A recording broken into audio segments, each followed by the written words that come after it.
নমস্কার বন্ধুরা, আবারও চলে এলাম আমার রান্নাঘরে। তোমাদের সকল বন্ধুদেরকে স্বাগত জানিয়ে আমি মীনাক্ষী শুরু করছি সুন্দর একটা রেসিপি। সবার পরিচিত, সবার জানা জিনিস, সবাই মানে ভীষণভাবে পছন্দ করো। আমি যেটা মনে করি সেটা হচ্ছে কচু শাক। কচু শাক হচ্ছে ইলিশ মাছের মাথা দিয়ে রেসিপিটা করব একদম সাধারণভাবে। তোমরা তো সবাই জানো, তোমাদের নতুন করে আর বলার কিছু নেই। তো চলো দেখি। এটা আমাদের পাতাবাহারি গাছ, সবুজ আর গোলাপি রঙের পাতা। একটা পাতার দুই দিকে সবুজ, একদিকে সবুজ একদিকে গোলাপি।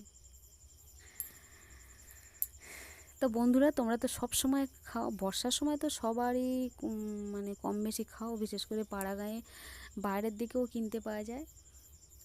কচু শাক সবার পছন্দ, যে কোনো রকমভাবে খাওয়া যেতে পারে। ছোলা দিয়ে খাওয়া যায়, চিংড়ি দিয়ে খাওয়া যায়, মাছের মাথা দিয়েও খাওয়া যায়, সব রকমভাবে। আবার তেঁতোও খাওয়া যায়, তেঁতো কচু শাকটা তেঁতো করেও খাওয়া যায়। তো আরেকটা কথা বলি, কচু শাক কাটার পরে খানিকটা নুন দিয়ে অন্তত 10 থেকে 20 মিনিট রেখে দিলে খুব ভালো হয়। তাতে যেটা আমি কচু শাক কেটেছি আর নুন দিয়ে রেখে দিয়েছিলাম 20 মিনিট। তো যে রসটা বেরিয়ে যায় সেটা হচ্ছে কচু শাকের যে জলটা থাকে সেটাও খানিকটা বেরিয়ে যায়। আর আমি 4টে মাথা রেখেছি মাছের। আর বিশেষ করে যে কচু খেলে গলা মানে চুলকায়, কুটকুট করে, সেই রসটাও বেরিয়ে যায় নুন দিয়ে কিছুক্ষণ রেখে দিলে রোদ্দুরে। তো উনুনটা আমি ধরিয়ে নিচ্ছি আর কড়া বসিয়ে দিয়েছি,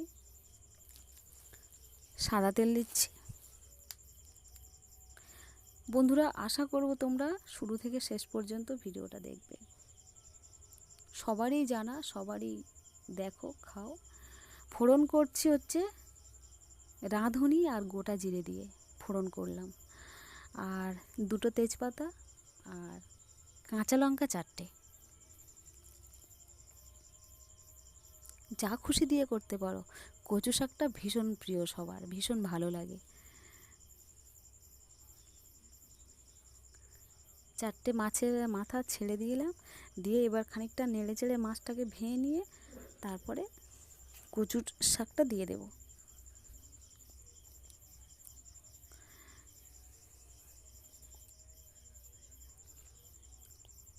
যেহেতু আমি আগে জল দিয়ে নুন দিয়ে রেখেছিলাম, সেই জন্যে বেশি জল আর কিন্তু উঠবে না, অনেকটা জল ঝরে গেছে। নুন আমি আর দিলাম না, আমি কিন্তু হলুদটা দিলাম। একটু নেড়ে চেড়ে নিয়ে চাপা দিয়ে দেবো। তবে চাপা দিয়ে দিয়ে রান্না করলে কিন্তু তরকারিটা ভালো স্বাদ আসে, তাড়াতাড়ি হয়ও।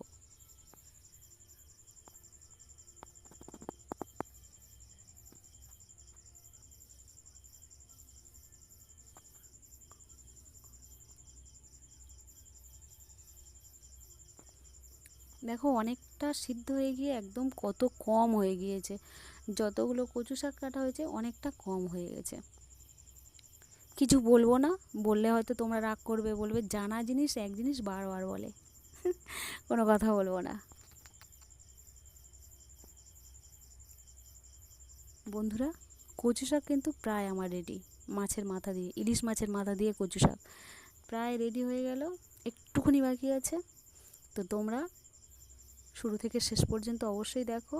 আর কোন কোন বন্ধু খেতে ভালোবাসে, কচু শাক খায়, আমায় জানাবে অবশ্যই করে। নতুন বন্ধু থাকলে সাবস্ক্রাইব করো কিন্তু। কচু শাক ইলিশ মাছ দিয়ে রেডি। গরম ভাতে আজকে দুপুরে কিন্তু দারুণ খেতে লাগে। আমি কিন্তু কোনো চিনি দিইনি, একটু মিষ্টি দিতে হয়, আমি দিইনি। কেননা কালো ডাঁটার কচু